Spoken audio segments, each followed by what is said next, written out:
恋愛心理に関する雑学。実は女性が男性を好きになるときは、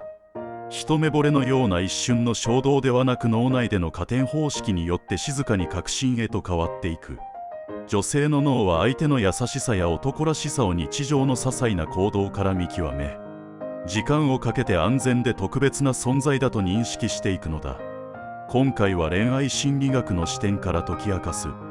女性が男性を本気で好きになるときに起こる決定的な心の変化を詳しく解説していく。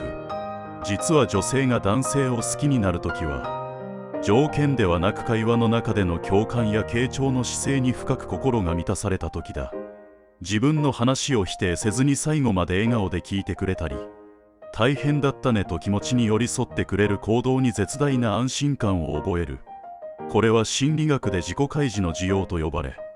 自分の全てを包み込んでくれる包容力のある男として脳が恋に落ちる合図を出すのだ。ただアドバイスをするのではなく、まずは自分の味方でいてくれるという信頼感こそが、女性を本気で惚れさせる最大のきっかけである。実は女性が男性を好きになるときは、他の人には見せない自分だけに向けられた特別な優しさや限定的な特別扱いを感じ取った瞬間だ。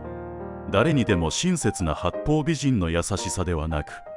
自分のためだけに時間を作ってくれたり、小さな変化に誰よりも早く気づいてくれる行動だ。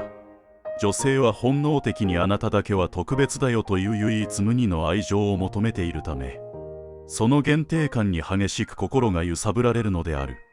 自分を一番に最優先してくれる徹底した誠実さを日常の中で感じたときに、女性の恋心は一気に加速して本気へと変わっていく。実は女性が男性を好きになるときは、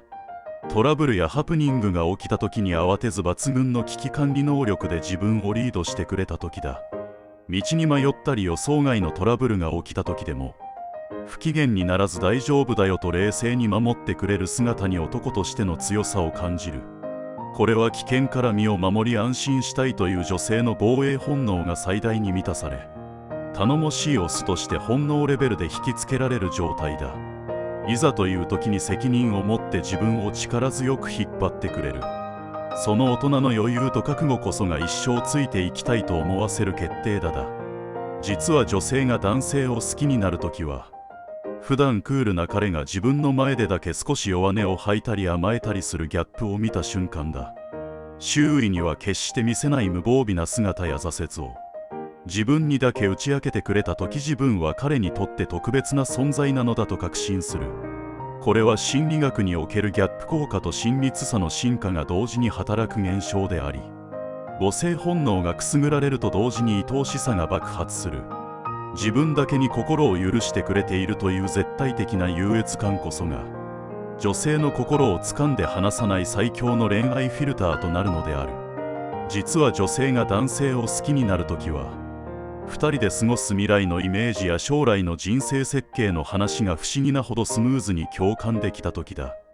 何気ない会話の中で家族観や仕事への情熱といった深い価値観がシンクロし、この人となら人生を共に歩めると直感する。遊びの恋愛ではなく生涯のパートナーとして